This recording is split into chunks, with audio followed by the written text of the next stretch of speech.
In this video you will learn how you can install the add-on. For this we can go to this add-on section, and here are some installed add-on list. We have seen here the installed add-on, and here I can select here community add-ons, and here are the list which you can install. I want to install this add-on. Click install, and then I will go to installed,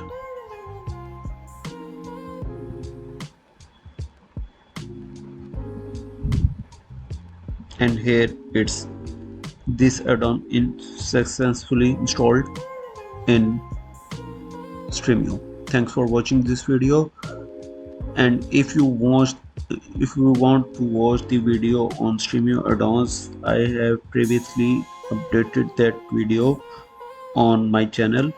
Kindly go to through this video. Thanks. Kindly subscribe this channel.